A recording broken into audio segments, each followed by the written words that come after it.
That's right. I'm about to fly the wings off that thing right there.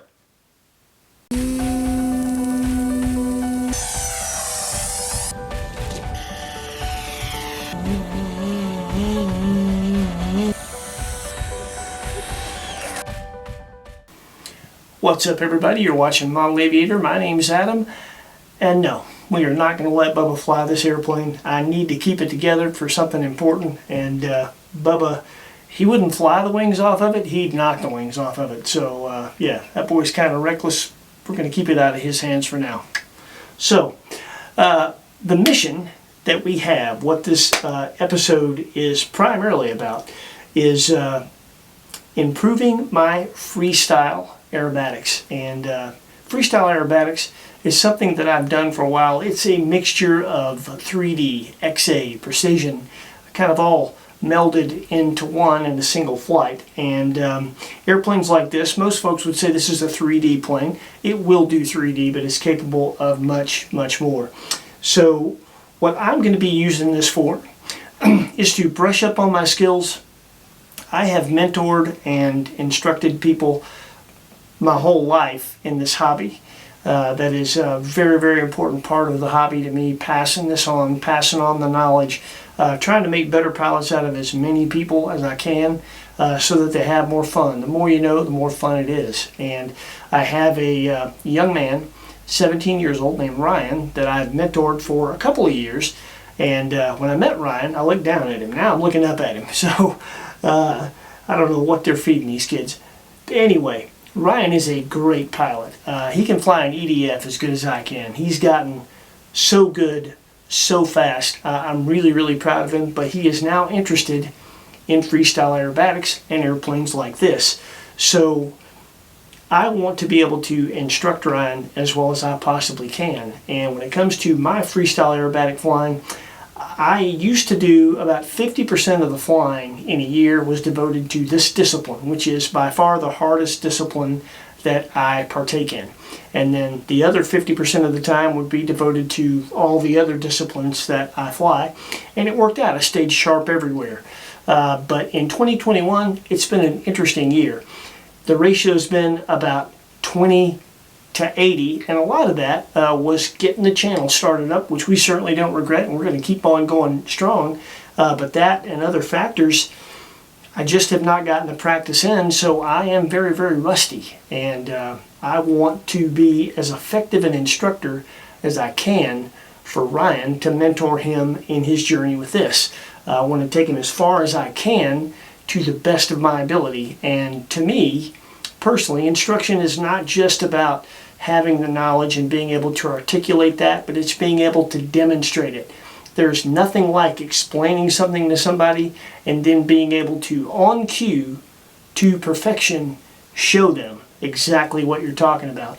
And so that's why I want to improve and get back to the point I used to be at, where I could do these things on cue anytime, the same way every time. And so that's what this flight is going to be about. What we're going to show you is the good and the bad over the course of 4 flights. This is just flight footage from my first day back trying to actually focus on this and really brush up my skills. So you'll see how much improvement was made. You'll see what the bad maneuver looks like. You'll see what a much better maneuver looks like. And you'll hear what I still need to work on. I improved a lot in a day, but I've got a long way to go, and it should be fun for you to watch. Now, we have chapters. We always put chapters below, so you can see what we're doing and you can skip through whatever you want to. For those folks that want to just skip straight to the flying and stop listening to me jabber along, you can certainly do that. For folks that want to find out exactly what this is and exactly what I'm talking about, when I say freestyle, XA, precision, 3D, the next chapter is going to be devoted to explaining exactly what kind of airplane this is and how it's made, as well as what all those terms mean. And then the chapter right after that, for those that are still interested and curious, will be the engineering and the aerodynamics behind how an airplane like this maintains control post-stall in 3D and how it does things like the gyroscopic tumbles in XA. So if you would like to hear how all that stuff works and what this is, watch the next 2 chapters. If you wanted to skip straight to the flying, you can. Either way, we really appreciate you coming. We appreciate you watching. Please like, comment, and subscribe. Either enjoy the flying or enjoy the lesson. Either way, thanks. Alright, if you're still here, that means you want to know what in the world this is and what in the world am I talking about. So let's get right to that. This is a SkyWing 48-inch Edge 540 hybrid. Now, what makes it a hybrid is the cool part about this airplane. It's the whole reason to buy one of these things. You'll notice this is obviously foam, but it's thin and it's not EPO. It's actually lighter than EPO. This is EPP foam. And what this airplane has is an internal balsa light ply skeleton in places to reinforce the airplane. It's reinforced with that around the motor box and motor mount, the battery box, and of course where the carbon fiber wing tube for the wings goes through. And then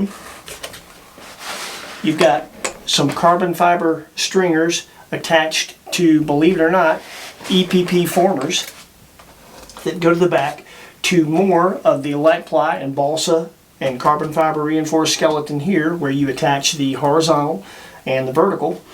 And of course the wings are constructed the same way, and all that is wrapped in EPP foam. Now the whole purpose for that is to make this a considerable amount lighter than a contemporary same size 3D airplane that is made of what you would typically see them made of. Something like Extreme Flight is going to make an airplane this size out of balsa, light ply. They'll laminate G10 on a lot of the parts. They'll reinforce it with carbon fiber in places, and then they'll wrap all that with Ultracoat. And so the result is this is 6 or 7 ounces lighter than, say, an Extreme Flight Edge this size. Now that has its advantages, but it also has some disadvantages. The advantage is the lighter they are, in some maneuvers, the better. Like in high alpha and things like this, this is actually just an ever so slight bit easier to handle there than a slightly heavier airplane.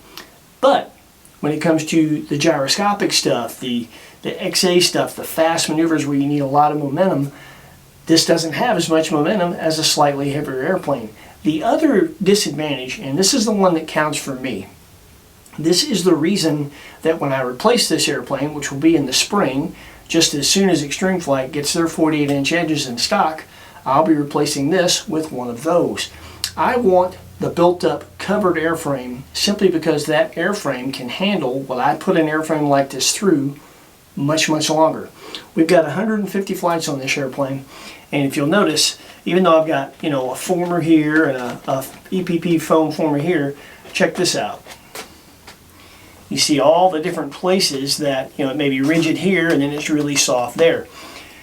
Where the covering really aids with a built-up airplane like the Ultracoat aids in really helping to stiffen that airplane up. This EPP foam, while it aids in that, it doesn't aid as much. And so at 150 flights, this airframe is already tired. And what I mean by that is, because of the stresses I've put it through, it is not as precise and as predictable as it used to be. Now it still flies well. You'll see in the flying footage it does okay, but it's just not the same airplane after 150 flights that it was after 20. And with an Extreme Flight, I've flown and owned many of those. They're great. I just wanted to try something different because nobody makes anything like this. Well, I have, and I'll be going back to the Extreme Flight, not because this is bad, but just because I'd have to build 3 or 4 of these to have the airframes last as long and fly as good as one Extreme Flight airframe. I can get 500-600 flights out of that airframe before I start feeling that it's getting a little tired and less precise. And at only 150 I can already feel that with this. So that's why, as good and as cool as this is, I won't be getting another one. So anyway, that is what this is, and that's my personal opinion on it, based on my experience with it. So the other thing that we're going to explain right here is what am I talking about when it comes to freestyle and XA and precision and 3D. All those things are part of freestyle. So precision is something that you're all used to. A roll, a loop, a hammerhead, inverted flight. Those are precision aerobatics maneuvers. They're just standard aerobatic maneuvers. That's precision aerobatics. Now you can take that to the nth degree with advanced pattern flying and things like that, but it is still basically precision aerobatics. XA, that is, like I was saying just before, that's the gyroscopic tumbling stuff. With an airplane like this, at this weight, you have to come in at full speed and then you throw the airplane into a gyroscopic tumble through the air. That requires a lot, and that's very, very hard. That is the part that puts the most stress on airframes and loosens something like this up really, really fast. It's a steady diet of XA. Because you have to think, you're coming in at full speed and you go from full speed to a tumbling stall in an instant. That's a bunch of stress, but that's what XA is. And then 3D, that is where the engineering of this stuff really comes in. We'll talk about that in the next chapter, but 3D is post-stall, slow, controlled flight. That is the best way I've heard it explained, and that came straight from the mouth of somebody that develops these airplanes for a very good company. So he's the designer. Dude knows what he's talking about. So 3D maneuvers would be inverted Harrier, right side up Harrier, hovers, things like that. Maneuvers essentially where your main wing is no longer the thing that's providing lift and making it capable for you to fly. The main flying wing is completely stalled, and the reason we throw the word slow in there is because a fast knife edge, the main wing is stalled, but you're flying on lift that's being produced by the fuselage and the vertical. So that's technically not a 3D maneuver. A 3D maneuver, you don't have any part of the airplane making lift to sustain flight. That is done another way. And if you want to stick around for the next chapter, I'm going to explain that. And if you are still here, you are my kind of modeler, curious like me. So, to explain the engineering and the aerodynamics behind how an airplane like this does the gyroscopic stuff in XA and the post-stall controlled slow flight of 3D. The first thing you need to understand is there's a premium on being lightweight and there's a premium on being powerful. That is something that all 3D planes have. They are all light and they are all very strong. The best ones have at least a 2-to-1 thrust-to-weight ratio, which sounds crazy, but that comes in handy. The other thing that you'll notice that 3D planes have, and this is a characteristic that really separates them from other airplanes, two things, actually three. They have really gigantic control surfaces, and they have tremendous amounts of throw. The third thing is they all have full span ailerons. And the reason for that, the reason for this extreme amount of throw and the extreme size of these control surfaces is when you are post-stall, when you're past critical angle of attack and your wing's no longer helping you sustain flight, the only way you can stay aloft is power. And the only way, since power is all you have, the slipstream of the prop, the only way you can stay in control is to make sure that you have control surfaces that are big enough and have enough throw to make a difference in only the slipstream of the prop. That's why you can't have ailerons out here on the end where they normally are, because they're not in the slipstream of the prop. There's no thrust going by them, so they're completely ineffective. That's why when you see people that are capable of hovering an airplane hover a plane that has ailerons out on the edge, eventually if they get it right and really get it straight up, the airplane starts to uncontrollably torque roll because they don't have any aileron in the only thing that can give them control, which is the slipstream, to stop it. And that is basically how a 3D plane stays in control post-stall. Power, slipstream, throw, size. That is what it is. And the easiest way to think about that and how that works, think of it as thrust vectoring. Think of it as when this airplane is post-stall and in this position, whatever the controls do with that thrust, with that slipstream from the prop, that is what manipulates the airframe and makes it move in the direction that you want. And that is how 3D flight is achieved. And as far as the XA is concerned, rotating around its own axis and doing crazy tumbles, it takes that kind of throw and that kind of elevator size. When you have that much rudder, that much elevator, and this much aileron, you can throw an airplane into an insane tumble. And that is the great thing about the engineering of these airplanes, is they are capable of everything. They are capable of the precision, they're capable of the 3D, they're capable of the XA. And when you meld all that together seamlessly and smoothly, it is an aerial dance that is absolutely a joy to watch. And with that, that's everything that I can tell you about how a freestyle aerobatic airplane is designed, engineered, and how it works. So, if you stuck to it this long, you've got to the good part. Here's the flying. Some good, some bad, all useful. Check it out. Please like, comment, and subscribe. And I really appreciate you sticking around. Take care. We're going to start with a bad example of my takeoff sequence. Takeoff to a sharp left-hand turn, which was way too high, into a knife-edge circle, which is also way too high and gaining altitude the whole time, into a half knife-edge loop and a rollout, and a descension down to the other end of the field.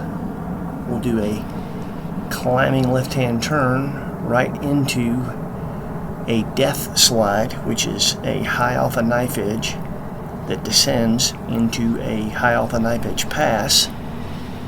It should be very low, and it's nowhere near as low as I wanted it, so that is not what we're looking for. Here's a later flight, an example of that sequence that's much better. Left-hand turn is reasonably low. I'd like to be lower, but we'll take that. The knife edge circle is still reasonably low and at least consistent, doesn't gain altitude. That's a pretty decent half knife edge circle. I would have preferred for it to be a little more round. I needed a little more power there, but we'll take that. Proper descension down in the valley with the left-hand climbing turn into the death slide.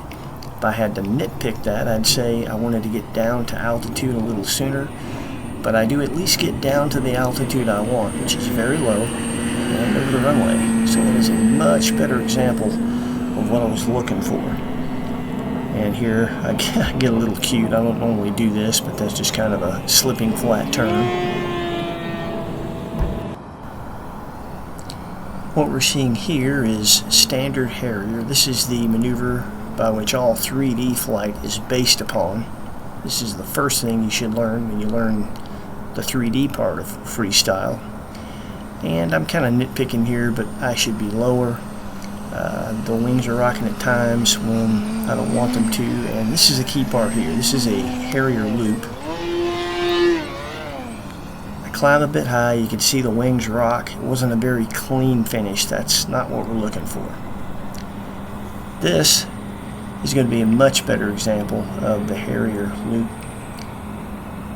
I still didn't get down as low as I wanted. I did get my nose up a bit more. I liked the angle of attack of this Harrier better than the first. And this Harrier loop is a really smooth finish. The wings don't rock, and I finished properly low at the altitude I started at. That's what you're looking for.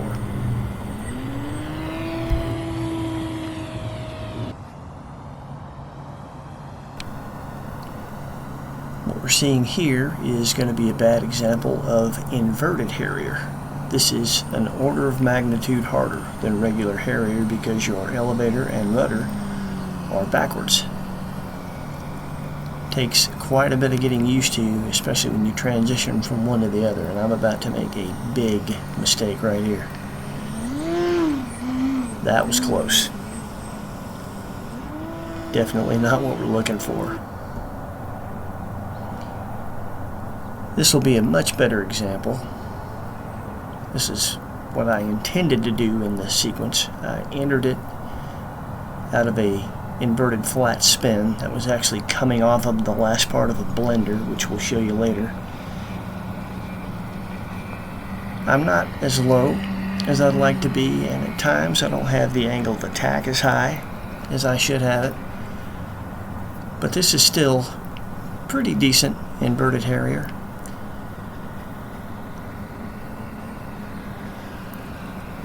At the very least, I didn't come really close to putting my vertical into the ground. And of course we're doing straight flight, left-hand turns, right-hand turns.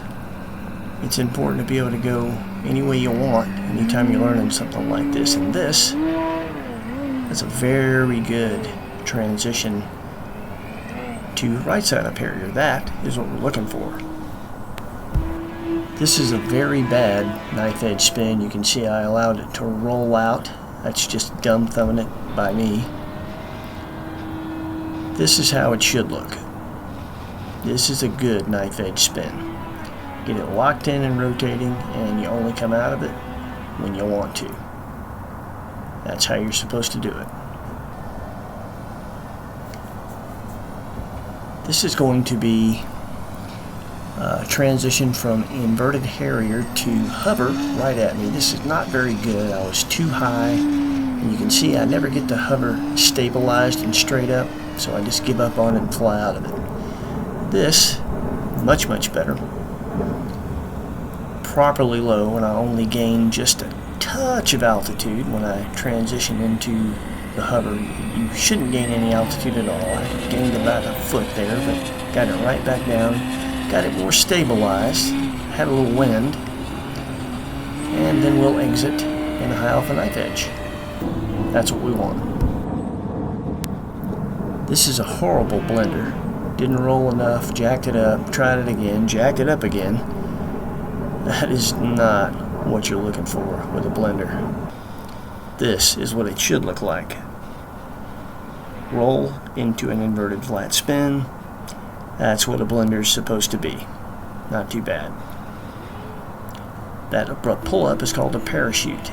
This is going to be a crankshaft. Most of those were good all day. This is going to be an example of a pretty decent sequence, just to give you an idea how maneuvers might flow together. Really good 90-degree pull, great pushover, straight into a knife edge spin, roll out, parachute into Harrier. Bring it around to the left into hover, a little high, but I get it back down, get it stabilized pretty quickly. Not ideal, but not bad. Exit in a high alpha knife edge, nice roll to a point where I can smoothly come around for landing. Not the best landing, but it'll do. That's just an example of how a sequence in freestyle might flow together to a landing. And now an example of a bad sequence. This is a different set of maneuvers, but a bad sequence. That's called a wall. Not a very smooth pull. In my defense, a little windy, but I still should have been able to do better. I never got that hover stabilized. You can see I'm standing on the other side of the runway now.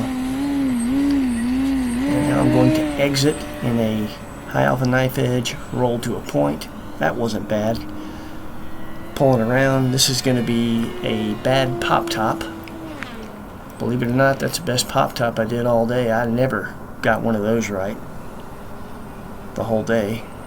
Kind of a descending flat turn into a Harrier landing, which also kind of sucked. And my sentiments will be obvious.